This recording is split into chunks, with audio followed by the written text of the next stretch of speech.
Hello, it's Mike with TradeWinds RV Center here to congratulate you on your Jayco Whitehawk 26 FK travel trailer. I'm going to walk you around it, show you how to use a few things to get the best out of your camping experience. Let's start by talking about arriving at the campsite. A few things to take into consideration when you're parking. On your campsite, there's plenty of room for this awning. On your off camp, besides your two slides, I also want you to think about where your power and water connections are going to be. Your power cord is going to plug in all the way here, back here on the rear, just to the front of your rear end, and just to the right of that is going to be your city water connection or your docking station for campsites. Once we arrive, get parked good, unhook our hitch. First thing we do is level our unit. The unit comes with a power tongue jack. Night docking light, should you arrive at night, simply lower or raise the unit until you're level. Now, should you lose power, underneath this rubber stopper, your short little hand crank will get down in there and get this up and down without power. Speaking of power, check your battery posts every now and then. Make sure those haven't wiggled loose going down the road. Once you got your unit level, next thing we do is stabilize it. We'll show you inside here, that small little hand crank. That's the one that you can use on your stabilizing, or on your power tongue jack up there, and this is one for manual override for your stabilizing jacks. Your stabilizing jacks actually power, come up the side of the unit. Even with everything closed, we can get up here to your control panel. So J-Command BM Pro, I highly recommend getting the app, putting this on your phone. You can do a lot of this from your phone. So what you're going to do is, up here to the left is going to be our pages. After you get to a page down here, will allow you to select through.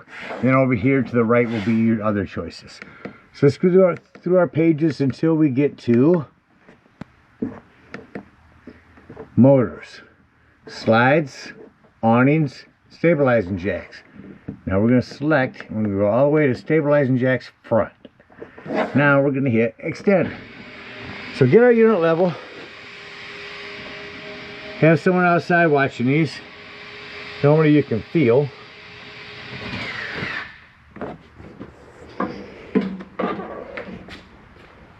Like I just did, I felt that they were down. I am going to recommend stabilizing jack pads. Jack pads are going to protect the feet of your stabilizing jacks from dirt and debris and hot blacktop in the summer.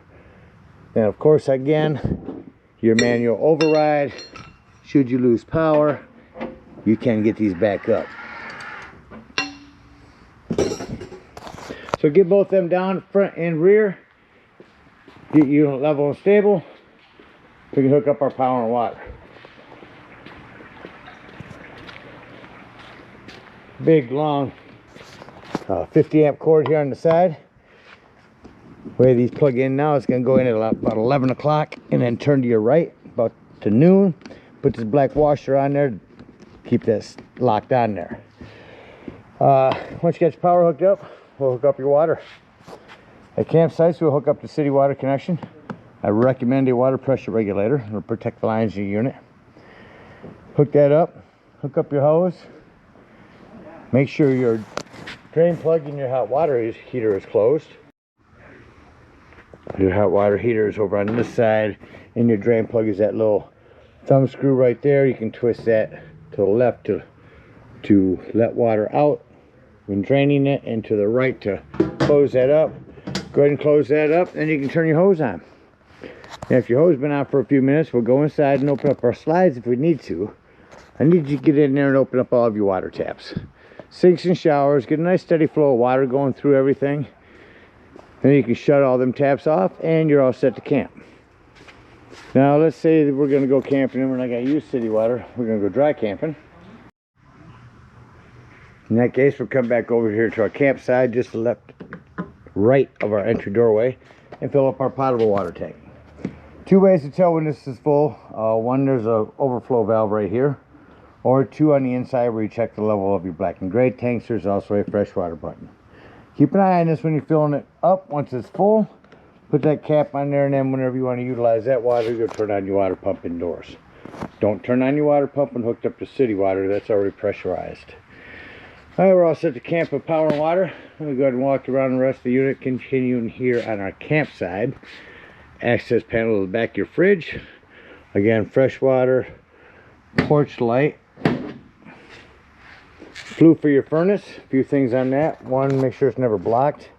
Two, steer clear of it when you're running it. It does get hot.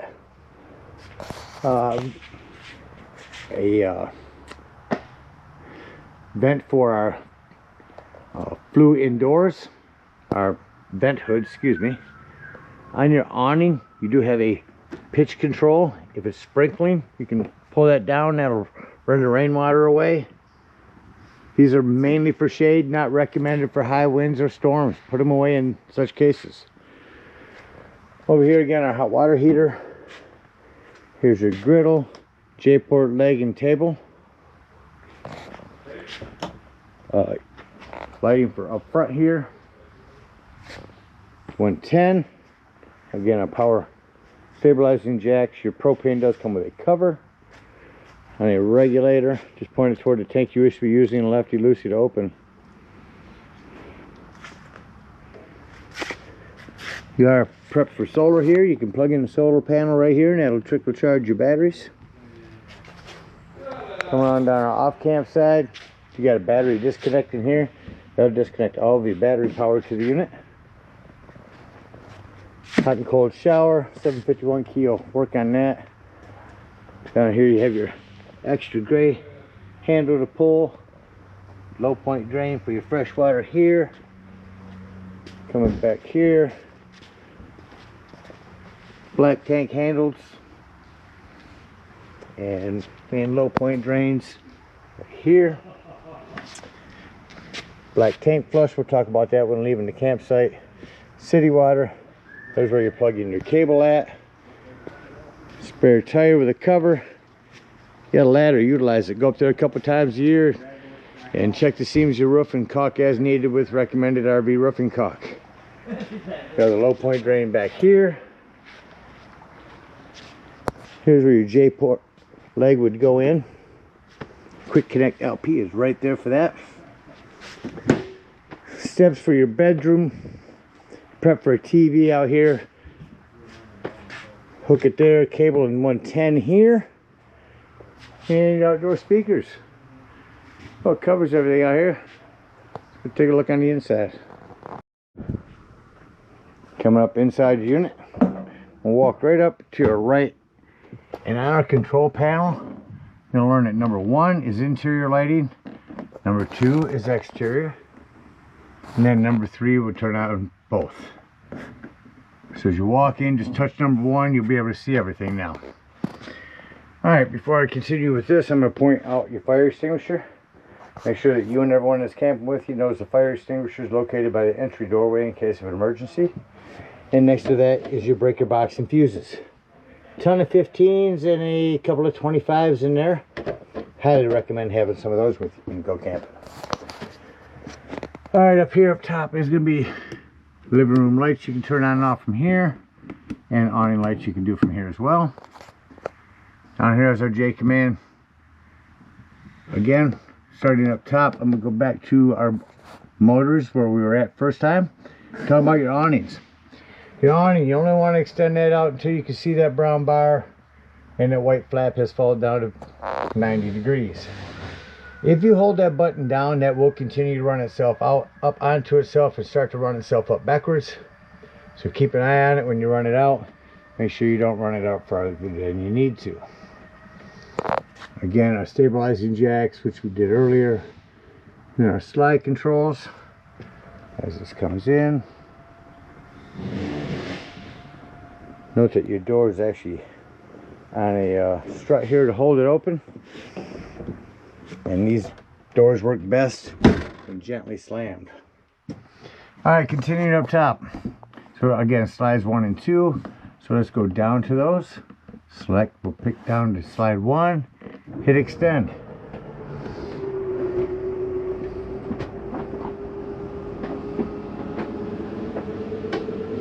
As this opens up, I think of one thing you might want to do before opening this. You see those kitchen cabinets there?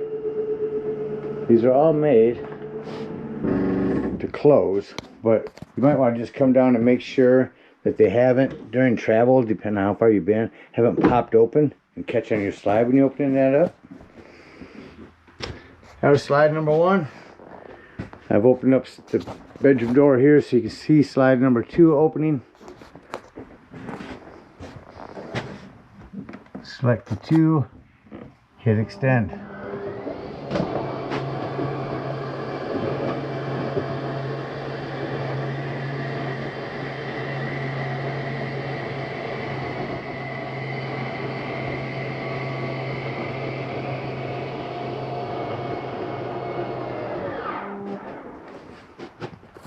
Alright, once I'm in, I'm going to go ahead and show you some more pages on this J command.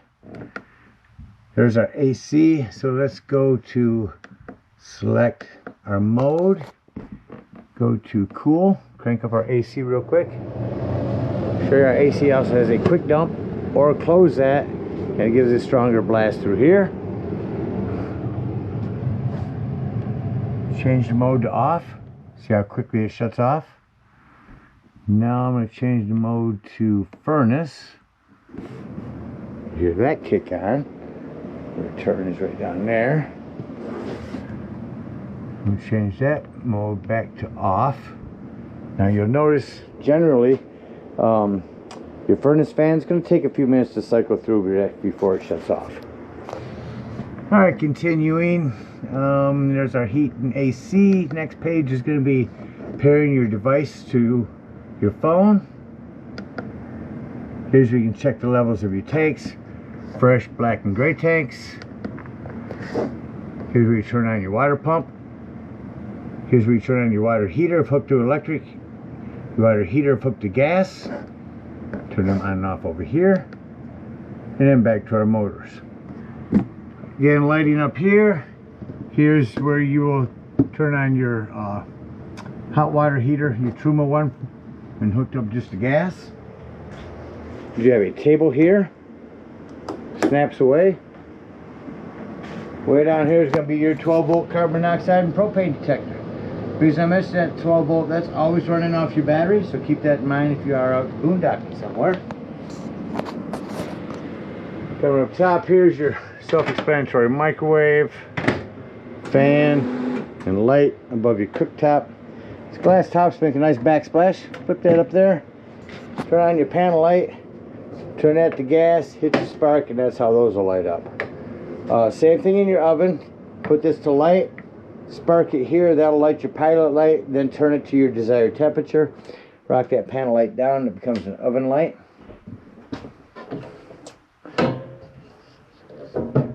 Charging port here, pop that up, 110s and cable. Excuse me, USB and 110s. Lock that down in there. Plumbing. Keep an eye on it. If you do travel a lot, you're bouncing the house down the road, just check your plumbing now and then. Make sure nothing's wiggled loose. Go through your manuals here. Read everything you can on all of this. Your table will lift up off these legs. Put your table onto these pieces here. Flat cushions on top for another sleeping quarter. We've got our, I like to call parachute pull recliners here. These tables do lift right up out of your cup holder. Pull on your parachute, up comes your recliner. Remotes are up here. Turn your TV on. Just want to mention on your TV, when you get to your campsite, go into your settings and run a digital channel scan so that you'll be able to pick up all the local channels wherever you're at.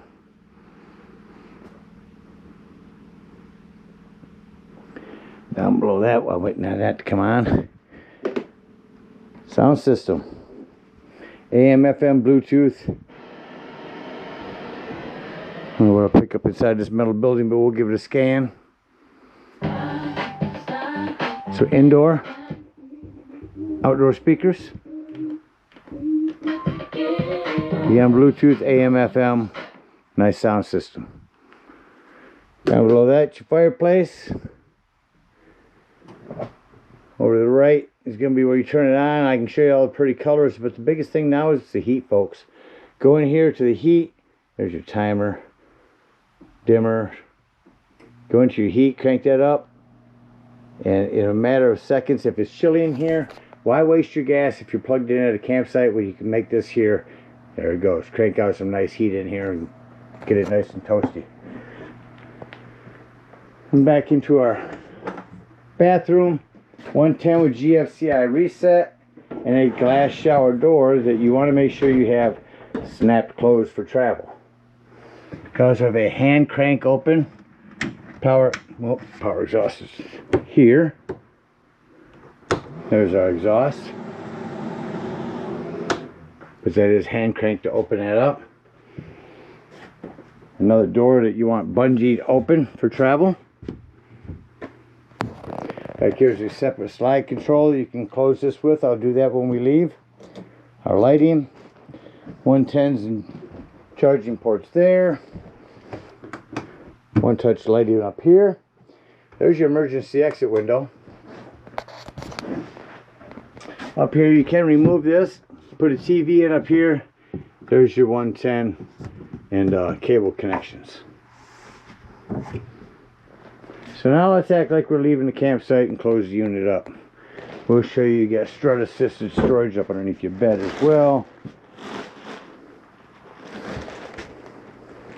So what I like to do is start by shutting off all my lighting coming forward.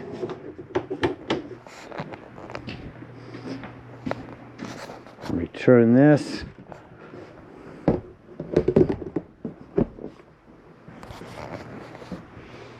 Touch number 1. That's going to shut off all my overhead lights. And then I know any other lights that are on are all accent lights that I need to walk through and shut off. Do that real quick. As well as the fireplace. Put my lights back on to do that. You have accent lighting here for above your TV.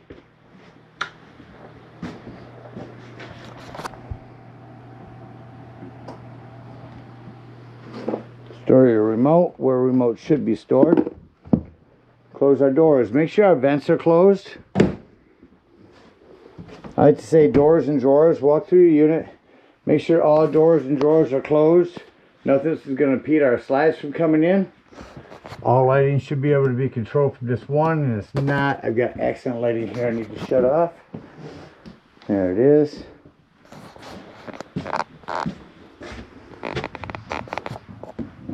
I'm going to scroll slide 2, retract that. Again, we'll say that I was in the bedroom. Make sure nothing was in between my bed and my dresser there so my slide can come in.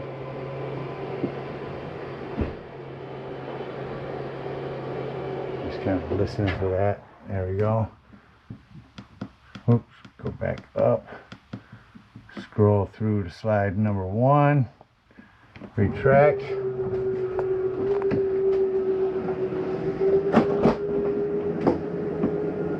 Put cans of cleaner there. We just finished and touched up your unit.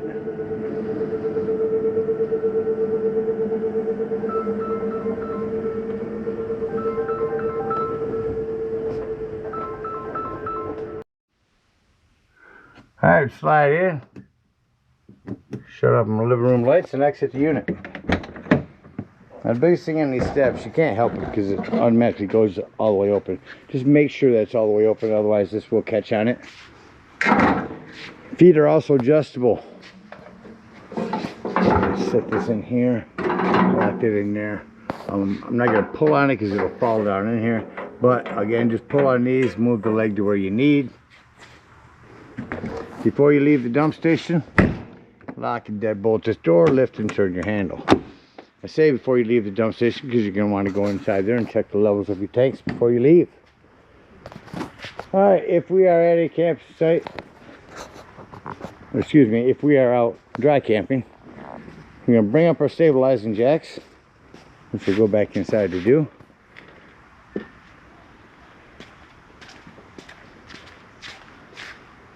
Come to this low point drain. Pull on that handle, that's going to dump your freshwater drain. Hook up your hitch and head on home or to the nearest dump station, whatever you're in need of. If we are at a campsite, going to bring up our stabilizing jacks, hook up our hitch, head on up to the dump station. At the dump station, park accordingly. Your dump's going to be right behind your tires on your off campsite. Alright, so we're going to get up underneath there and we're going to pull that black handle. This will be your black holding tank.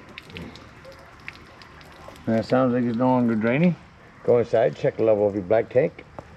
If it looks empty or shows empty, come back out here. Leave that black handle open. Grab the hose at the dump station and hook up to this tank flush. Again, leaving that black handle open. Turn on that hose and let that wash out your black tank. You're going to get all that nastiness out of there. Let it run for a good 5 minutes. When that's done, remove your hose, close that back up. Make sure all that washout you put in there has drained. Then close your black and pull your gray handle. And when that one's no longer draining, come up top here and pull your second gray. This could be your sinks and your sinks from up front. That's no longer draining. Come back around the rear here and open up your low point drains. When you're done there, take your sewage hose and conveniently and sanitarily store it right here in your bumper and head on home. Again, thank you guys so much for your purchase. Hope you enjoy this Whitehawk for many years to come. Happy camping.